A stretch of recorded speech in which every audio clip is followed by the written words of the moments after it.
आज भिडियो रे जानिबा जदि किए तुमको कम्प्लीटली भूली सारी तुम प्रेमर कौन केयर करूना से टिके भी तुम सहित कथा हेउ नाही तुम कथा भावु नाही तो तुम्हें कौन करिया दरकार। तो से आज भिडियो रे तीनटी कथा कहबी जदि तुम इमोशनल भाव में कहब तो विश्वास कर सामना वाला तुम पाई कांदिबे तुम प्रेम पागल हेबे। तो कौन कर जानिया भिडियो को शेष पर्यंत देखंतु किंतु प्रथम भिडियो को गोटे लाइक कर दियो। आउ जदि लव रिलेशनशिप नहीं किसी भी प्रॉब्लम अच्छी मो व्हाट्सएप नंबर स्क्रीन आगे शो करुँची मते मेसेज कर पारिबो। तो एबी चलतु जानिबा एमती कौन कले जदि कि तुम कम्प्लीटली भूली सारी से तुम पाखक आसबे आ तुम सहित कथा हेबे। से प्रथम जहाँ करिया को पड़िबो एब्सोल्युटली इग्नोरेंस। बहुत ध्यान रे सुन, बहुत लोग बुझी पारंती नहीं एब्सोल्युटली इग्नोरेंस रा मतलब कौन। तीनटी कथा कहबी बुझी पारिबो मन वचन आउ कर्म। मनरे मतलब तुमको सही मनीष को किंबा तांको सहित जोड़ी होइथिबा भावना तुम मनरे आनिब नाही। होई पारे तुमको मुश्किल हो पारे किंतु मनरे आनिब नाही। सेकेंड होची वचन माने सही मनीष किंबा जोड़ी होइथिबा कोनोसी भी जिनिस रे किछि भी करिवार नाही कि किछि भी कहिबार नाही।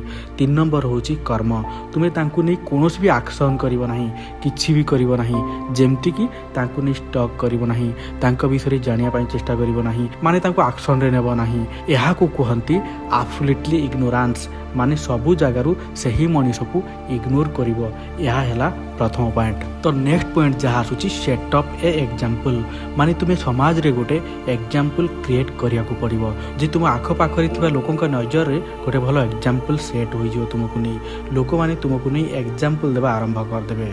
आ जब सही सब करिवारे तुम सफल होई जिवो जो मनीष तुमठो दूर को जीवा विषय रे भाबुथिबो सही मनीष तुम पाई कांदिबो आउ भाबिबे एमती कौन पाई हैला होई पारे से तुमको बुझिबारे भूल कले कि विश्वास कर साइकोलॉजी पॉइंट या माने कोनोसी मनीष बंची पारिबो नाही यदि कोनोसी मनीष साथ छाड़ी दिए तो यदि से सफलता पाई जाए तो आउ तुम तार केयर करि नथिलो तो डेफिनेटली से भाविबा को बाध्य हेबे एमती कौन पाई कला। सेथि पाई एते सफल बनी जाओ जे समाज रे गोटे एग्जांपल सेट करो देखिबो जो मनीष तुमको भूली जाइछि कि भूली सारिछि से पुणी तुम सहित कथा हेबा पई पागल हबा विकल हबो।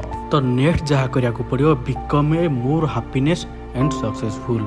तो एठारे हैप्पीनेस को सक्सेसफुल सहित रहिबा को पड़िबो सेथि पई हैप्पीनेस बहुत इंपोर्टेंस सेथि पई निजको जेन्युइन तरीका रे जित्ति पारिबो सेति अधिका हैप्पी शो कराओ निजको हैप्पी रखियार अछि। तुमे गोटे कथा सुनिथिबो तुम आख पाखरे एते प्रॉब्लम होई न थाए कि जेते दुख तुम मन रे अछि हमको दुख बहुत लागि थाए कोन पई ना हम भाबिबारे लागंती सेही मनुष्य एते खुशी रे कोन पई अछि तुम एते दुखी रे कोन पई रहउछ माने अधिक खुशी कोन पई ता लाइफ रे जहा कि हमको अधिका दुखी कर दिए। तो सेति पई तुम तुम दुख शो करिबो नाही सामना वाला रे जहा फल रे से तड़पिबे तुम सहित कथा पई लागिबे कहीं ना आमको अन्यर दुख अधिका बहुत भल लगे हैप्पीनेस दे थाए यह ह्यूमन साइकोलॉजी सेति पई हैप्पीनेस फैक्टर केबे भी भूलिबो नाही।